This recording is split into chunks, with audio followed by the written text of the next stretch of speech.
എൻ്റെ cooking video കണ്ട് മടുത്തവർക്കായിട്ട് ഇന്ന് ചേട്ടൻ്റെ സ്പെഷ്യൽ ബീഫ് റോസ്റ്റാണ്. ക്ലീൻ ചെയ്ത് വെച്ച ബീഫിലേക്ക് മഞ്ഞൾപ്പൊടി, മുളക് പൊടി, മല്ലിപ്പൊടി, ഗരം മസാല, മീറ്റ് മസാല, ഉപ്പ് ഇത്രയും ഇട്ടിട്ട് നല്ലോണം മിക്സ് ചെയ്ത് വെക്കുക. ഈ മിക്സിംഗ് പരിപാടിയൊക്കെ എൻ്റെയാണ്. ഇനി ഇത് കുക്കറിലിട്ട് ഹൈ ഫ്ലെയിമിൽ ഒറ്റ വിസിലും പിന്നെ ലോ ഫ്ലെയിമിൽ ഒരു 7 വിസിലിനും വേവിച്ചെടുത്തിട്ടുണ്ട്. ഇനി ചട്ടിയിൽ എണ്ണ ചൂടാകുമ്പോൾ പട്ട, ഗ്രാമ്പൂ, പെരിഞ്ജീരകം ഇട്ട് ഒന്ന് ചൂടാക്കുക.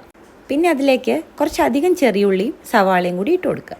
ഉപ്പ് ചേർത്ത് സവാളേനെ നല്ലോണം കുക്ക് ചെയ്തെടുക്കണം. പിന്നെ അതിലേക്ക് ആവശ്യമുള്ള പച്ചമുളകും കൂടി ഇട്ട് കൊടുക്കുക.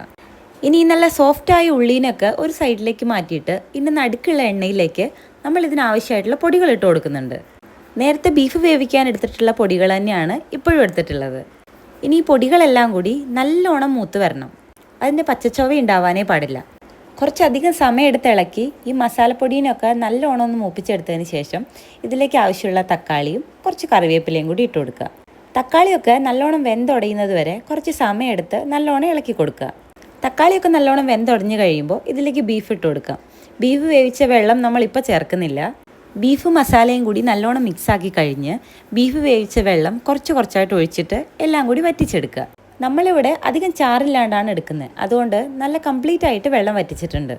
നേരത്തെ ചേർക്കാൻ മറന്നുപോയ ഇഞ്ചിയും വെളുത്തുള്ളിയും ചതച്ചത് ഇതിൻ്റെ കൂടി ഇട്ട് കൊടുക്കുന്നുണ്ട് കേട്ടോ. ഇനി ഇതിലേക്ക് ഏറ്റവും അത്യാവശ്യമായിട്ടുള്ള തേങ്ങാക്കൊത്തും കൂടി ഇട്ട് കൊടുക്കുക. നല്ല ഹൈ ഫ്ലെയിമിൽ വെച്ച് ഇളക്കി വെള്ളമൊക്കെ നല്ല അടിപൊളിയായിട്ട് വറ്റിച്ചെടുക്കുന്നുണ്ട്. ഇനി ഇതിലേക്ക് ആവശ്യമുള്ള കറിവേപ്പിലയും മല്ലിയിലയും കൂടി ഇട്ട് കൊടുക്കുന്നുണ്ട്. ഇത്രയും പരിപാടിയേ ഉള്ളൂ. ചേട്ടൻ സ്പെഷ്യൽ ബീഫ് റോസ്റ്റ് ഇവിടെ റെഡിയായി. ഗരം മസാല ചേർക്കുന്നതിന് പകരം പട്ടയും ഗ്രാമ്പും പെരിഞ്ജീരകമൊക്കെ ആദ്യം തന്നെ മൂപ്പിച്ച് ചേർക്കുന്നതായിരിക്കും ഇതിന് നല്ല ടേസ്റ്റ് കൊടുക്കുന്നത്. എല്ലാവരും ട്രൈ ചെയ്ത് നോക്കുക, കമൻസ് അറിയിക്കുക. വീഡിയോ ഇഷ്ടമായ ചാനൽ ഒന്ന് സബ്സ്ക്രൈബ് ചെയ്ത് സപ്പോർട്ട് ചെയ്യാൻ മറക്കല്ലേ.